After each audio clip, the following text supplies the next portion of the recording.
ಉಗ್ರ ದಾಳಿ ವಿರುದ್ಧ ಪ್ರತೀಕಾರದ ಜಿದ್ದು ಪ್ರತಿಯೊಬ್ಬರಲ್ಲೂ ಕೂಡ ಇದೆ. ಪಾಕ್ನಲ್ಲಿ ಈಗ ಸದ್ದು ಮಾಡ್ತಾ ಇರೋದು ಸಿದ್ದರಾಮಯ್ಯ ಅವರ ಹೇಳಿಕೆ. ಆ ಹೇಳಿಕೆಗೆ ಈಗ ಕೇಸರಿ ಪಡೆ ಈಗ ತೀವ್ರ ಆಕ್ರೋಶವನ್ನು ಹೊರಹಾಕ್ತಾ ಇದೆ. ಆ ಬಳಿಕ ಸಿಎಂ ಸಿದ್ದರಾಮಯ್ಯ ಅವರು ಸಮರ್ಥಿಸ್ಕೊಳ್ತಾರೆ. ಇದನ್ನ ಪ್ರಶ್ನೆ ಮಾಡಿದಾಗ ಡಿ ಕೆ ಶಿವಕುಮಾರ್ ನನಗೇನು ಗೊತ್ತಿಲ್ಲ ಅಂತಾರೆ. ಕೇಳಿ. ಮುಖ್ಯಮಂತ್ರಿ ಆದವ್ರಿಗೆ ಇಡೀ ದೇಶ ಒಗ್ಗಟ್ಟಾಗಿ ನಿಲ್ಲುವಂಥ ಸಂದರ್ಭದಲ್ಲಿ ಕಾಶ್ಮೀರದ ವಿಷಯದಲ್ಲಿ ಸಿದ್ದರಾಮಯ್ಯನವರ ಹೇಳಿಕೆ ಬಹಳ ಬಾಲಿಶವಾದಂಥದ್ದು. ಅವ್ರ ಹೇಳಿಕೆಯನ್ನು ನಾನು ಖಂಡಿಸ್ತೇನೆ. ವಾಸ್ತವಿಕ ಸ್ಥಿತಿಯನ್ನು ಅರ್ಥ ಮಾಡಿಕೊಂಡು ಇಡೀ ದೇಶ ಒಂದಾಗಿರುವಂಥ ಈ ಸಂದರ್ಭದಲ್ಲಿ ಈ ರೀತಿ ಹೇಳಿಕೆ ಕೊಡುವಂಥದ್ದು ಒಬ್ಬ ಮುಖ್ಯಮಂತ್ರಿ ಆದವ್ರಿಗೆ ಶೋಭೆ ತರುವಂಥದ್ದಲ್ಲ. ಇದನ್ನು ಖಂಡಿಸ್ತೇನೆ. ದೇಶದ ಜನರ ಕ್ಷಮೆ ಕೇಳಿ ಇನ್ನಾದರೂ ಅವರ ನಡವಳಿಕೆ ತಿದ್ದುಕೊಳ್ಬೇಕು ಅಂತ ಒತ್ತಾಯ ಮಾಡ್ತೇನೆ. ಧನ್ಯವಾದ. ನಮಸ್ಕಾರ.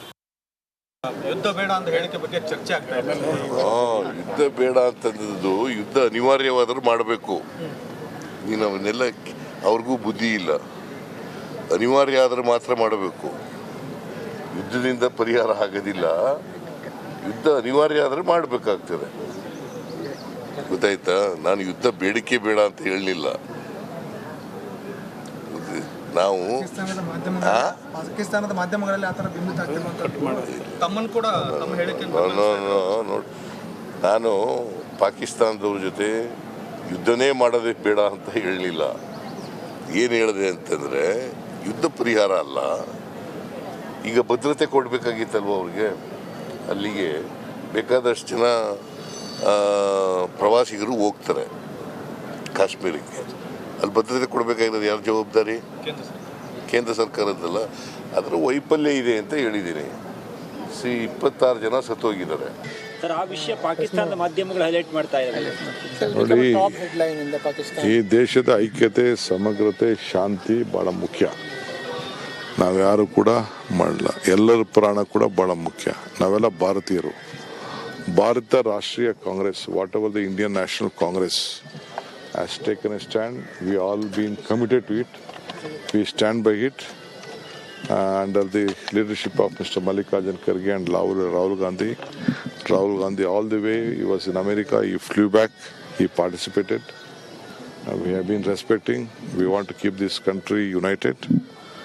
So whatever the Chief Minister has spoken, I don't want to comment on it. You better. ಉಗ್ರ ದಾಳಿ ವಿರುದ್ಧ ಪ್ರತೀಕಾರದ ಜಿದ್ದು ಪ್ರತಿಯೊಬ್ಬರಲ್ಲೂ ಕೂಡ ಇದೆ. ಪಾಕ್ನಲ್ಲಿ ಈಗ ಸದ್ದು ಮಾಡ್ತಾ ಇರೋದು ಸಿದ್ದರಾಮಯ್ಯ ಅವರ ಹೇಳಿಕೆ. ಆ ಹೇಳಿಕೆಗೆ ಈಗ ಕೇಸರಿ ಪಡೆ ಈಗ ತೀವ್ರ ಆಕ್ರೋಶವನ್ನು ಹೊರಹಾಕ್ತಾ ಇದೆ. ಆ ಬಳಿಕ ಸಿಎಂ ಸಿದ್ದರಾಮಯ್ಯ ಅವರು ಸಮರ್ಥಿಸ್ಕೊಳ್ತಾರೆ. ಇದನ್ನ ಪ್ರಶ್ನೆ ಮಾಡಿದಾಗ ಡಿ ಕೆ ಶಿವಕುಮಾರ್ ನನಗೇನು ಗೊತ್ತಿಲ್ಲ ಅಂತಾರೆ. ಕೇಳಿ. ಮುಖ್ಯಮಂತ್ರಿ ಆದವ್ರಿಗೆ ಇಡೀ ದೇಶ ಒಗ್ಗಟ್ಟಾಗಿ ನಿಲ್ಲುವಂಥ ಸಂದರ್ಭದಲ್ಲಿ ಕಾಶ್ಮೀರದ ವಿಷಯದಲ್ಲಿ ಸಿದ್ದರಾಮಯ್ಯನವರ ಹೇಳಿಕೆ ಬಹಳ ಬಾಲಿಶವಾದಂಥದ್ದು. ಅವ್ರ ಹೇಳಿಕೆಯನ್ನು ನಾನು ಖಂಡಿಸ್ತೇನೆ. ವಾಸ್ತವಿಕ ಸ್ಥಿತಿಯನ್ನು ಅರ್ಥ ಮಾಡಿಕೊಂಡು ಇಡೀ ದೇಶ ಒಂದಾಗಿರುವಂಥ ಈ ಸಂದರ್ಭದಲ್ಲಿ ಈ ರೀತಿ ಹೇಳಿಕೆ ಕೊಡುವಂಥದ್ದು ಒಬ್ಬ ಮುಖ್ಯಮಂತ್ರಿ ಆದವ್ರಿಗೆ ಶೋಭೆ ತರುವಂಥದ್ದಲ್ಲ. ಇದನ್ನು ಖಂಡಿಸ್ತೇನೆ. ದೇಶದ ಜನರ ಕ್ಷಮೆ ಕೇಳಿ ಇನ್ನಾದರೂ ಅವರ ನಡವಳಿಕೆ ತಿದ್ದುಕೊಳ್ಬೇಕು ಅಂತ ಒತ್ತಾಯ ಮಾಡ್ತೇನೆ. ಧನ್ಯವಾದ. ನಮಸ್ಕಾರ. ಯುದ್ಧ ಬೇಡ ಅಂತ ಹೇಳಿಕೆ ಬಗ್ಗೆ ಚರ್ಚೆ ಆಗ್ತಾ ಇದೆ. ಯುದ್ಧ ಬೇಡ ಅಂತಂದದ್ದು ಯುದ್ಧ ಅನಿವಾರ್ಯವಾದರೂ ಮಾಡಬೇಕು. ನೀನು ಅವನ್ನೆಲ್ಲ ಅವ್ರಿಗೂ ಬುದ್ಧಿ ಇಲ್ಲ. ಅನಿವಾರ್ಯ ಆದರೆ ಮಾತ್ರ ಮಾಡಬೇಕು. ಯುದ್ಧದಿಂದ ಪರಿಹಾರ ಆಗೋದಿಲ್ಲ. ಯುದ್ಧ ಅನಿವಾರ್ಯ ಆದರೆ ಮಾಡಬೇಕಾಗ್ತದೆ. ಗೊತ್ತಾಯ್ತಾ? ನಾನು ಯುದ್ಧ ಬೇಡಿಕೆ ಬೇಡ ಅಂತ ಹೇಳಲಿಲ್ಲ.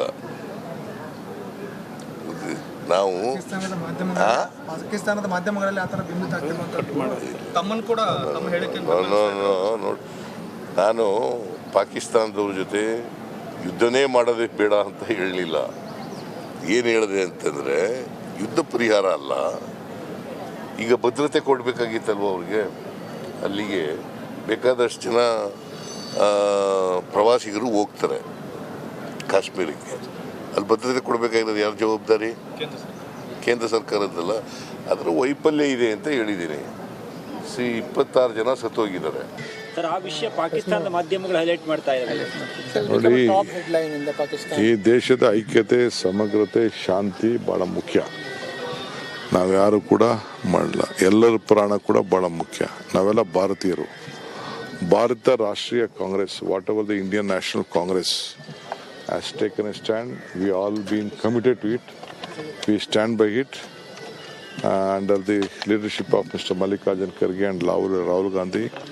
Rahul Gandhi all the way, he was in America, he flew back, he participated. We have been respecting. We want to keep this country united. So whatever the Chief Minister has spoken, I don't want to comment on it. You better ask him because... ಉಗ್ರ ದಾಳಿ ವಿರುದ್ಧ ಪ್ರತೀಕಾರದ ಜಿದ್ದು ಪ್ರತಿಯೊಬ್ಬರಲ್ಲೂ ಕೂಡ ಇದೆ. ಪಾಕ್ನಲ್ಲಿ ಈಗ ಸದ್ದು ಮಾಡ್ತಾ ಇರೋದು ಸಿದ್ದರಾಮಯ್ಯ ಅವರ ಹೇಳಿಕೆ. ಆ ಹೇಳಿಕೆಗೆ ಈಗ ಕೇಸರಿ ಪಡೆ ಈಗ ತೀವ್ರ ಆಕ್ರೋಶವನ್ನು ಹೊರಹಾಕ್ತಾ ಇದೆ. ಆ ಬಳಿಕ ಸಿಎಂ ಸಿದ್ದರಾಮಯ್ಯ ಅವರು ಸಮರ್ಥಿಸ್ಕೊಳ್ತಾರೆ. ಇದನ್ನ ಪ್ರಶ್ನೆ ಮಾಡಿದಾಗ ಡಿ.ಕೆ. ಶಿವಕುಮಾರ್ ನನಗೇನು ಗೊತ್ತಿಲ್ಲ ಅಂತಾರೆ. ಕೇಳಿ. ಮುಖ್ಯಮಂತ್ರಿ ಆದವ್ರಿಗೆ ಇಡೀ ದೇಶ ಒಗ್ಗಟ್ಟಾಗಿ ನಿಲ್ಲುವಂಥ ಸಂದರ್ಭದಲ್ಲಿ ಕಾಶ್ಮೀರದ ವಿಷಯದಲ್ಲಿ ಸಿದ್ದರಾಮಯ್ಯನವರ ಹೇಳಿಕೆ ಬಹಳ ಬಾಲಿಶವಾದಂಥದ್ದು. ಅವ್ರ ಹೇಳಿಕೆಯನ್ನು ನಾನು ಖಂಡಿಸ್ತೇನೆ. ವಾಸ್ತವಿಕ ಸ್ಥಿತಿಯನ್ನು ಅರ್ಥ ಮಾಡಿಕೊಂಡು ಇಡೀ ದೇಶ ಒಂದಾಗಿರುವಂಥ ಈ ಸಂದರ್ಭದಲ್ಲಿ ಈ ರೀತಿ ಹೇಳಿಕೆ ಕೊಡುವಂಥದ್ದು ಒಬ್ಬ ಮುಖ್ಯಮಂತ್ರಿ ಆದವ್ರಿಗೆ ಶೋಭೆ ತರುವಂಥದ್ದಲ್ಲ. ಇದನ್ನು ಖಂಡಿಸ್ತೇನೆ. ದೇಶದ ಜನರ ಕ್ಷಮೆ ಕೇಳಿ ಇನ್ನಾದರೂ ಅವರ ನಡವಳಿಕೆ ತಿದ್ದುಕೊಳ್ಬೇಕು ಅಂತ ಒತ್ತಾಯ ಮಾಡ್ತೇನೆ. ಧನ್ಯವಾದ. ನಮಸ್ಕಾರ. ಯುದ್ಧ ಬೇಡ ಅಂತ ಹೇಳಿಕೆ ಬಗ್ಗೆ ಚರ್ಚೆ ಆಗ್ತಾ ಇದೆ. ಯುದ್ಧ ಬೇಡ ಅಂತಂದದ್ದು ಯುದ್ಧ ಅನಿವಾರ್ಯವಾದರೂ ಮಾಡಬೇಕು. ನೀನು ಅವನ್ನೆಲ್ಲ ಅವ್ರಿಗೂ ಬುದ್ಧಿ ಇಲ್ಲ. ಅನಿವಾರ್ಯ ಆದರೂ ಮಾತ್ರ ಮಾಡಬೇಕು. ಯುದ್ಧದಿಂದ ಪರಿಹಾರ ಆಗೋದಿಲ್ಲ. ಯುದ್ಧ ಅನಿವಾರ್ಯ ಆದರೆ ಮಾಡಬೇಕಾಗ್ತದೆ. ಗೊತ್ತಾಯ್ತಾ? ನಾನು ಯುದ್ಧ ಬೇಡಿಕೆ ಬೇಡ ಅಂತ ಹೇಳಲಿಲ್ಲ. ನಾವು ಪಾಕಿಸ್ತಾನದ ಮಾಧ್ಯಮಗಳಲ್ಲಿ ಆ ಥರ ಬಿಂಬಿತ ತಮ್ಮನ್ನು ಕೂಡ ತಮ್ಮ ಹೇಳಿಕೆ ನೋಡಿ, ನಾನು ಪಾಕಿಸ್ತಾನದವ್ರ ಜೊತೆ ಯುದ್ಧನೇ ಮಾಡೋದಕ್ಕೆ ಬೇಡ ಅಂತ ಹೇಳಲಿಲ್ಲ. ಏನು ಹೇಳಿದೆ ಅಂತಂದರೆ ಯುದ್ಧ ಪರಿಹಾರ ಅಲ್ಲ. ಈಗ ಭದ್ರತೆ ಕೊಡಬೇಕಾಗಿತ್ತಲ್ವ ಅವ್ರಿಗೆ. ಅಲ್ಲಿಗೆ ಬೇಕಾದಷ್ಟು ಜನ ಪ್ರವಾಸಿಗರು ಹೋಗ್ತಾರೆ ಕಾಶ್ಮೀರಕ್ಕೆ. ಅಲ್ಲಿ ಭದ್ರತೆ ಕೊಡಬೇಕಾಗಿರೋದು ಯಾರ ಜವಾಬ್ದಾರಿ? ಕೇಂದ್ರ ಸರ್ಕಾರದ್ದಲ್ಲ. ಅದರ ವೈಫಲ್ಯ ಇದೆ ಅಂತ ಹೇಳಿದ್ದೀನಿ. 26 ಜನ ಸತ್ತೋಗಿದ್ದಾರೆ. ಸರ್, ಆ ವಿಷಯ ಪಾಕಿಸ್ತಾನದ ಮಾಧ್ಯಮಗಳು ಹೈಲೈಟ್ ಮಾಡ್ತಾ ಇದ್ದಾರೆ. ನೋಡಿ, ಟಾಪ್ ಹೆಡ್ಲೈನ್ ಇಂದ ಪಾಕಿಸ್ತಾನ ಈ ದೇಶದ ಐಕ್ಯತೆ, ಸಮಗ್ರತೆ, ಶಾಂತಿ ಬಹಳ ಮುಖ್ಯ.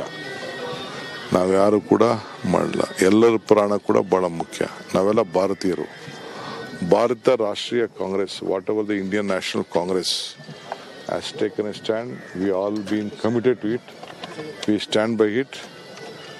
Under the leadership of Mr. Mallikarjun Kharge and Rahul Gandhi. Rahul Gandhi all the way, he was in America, he flew back, he participated. We have been respecting. We want to keep this country united. So whatever the Chief Minister has spoken, I don't want to comment on it. You better ask him.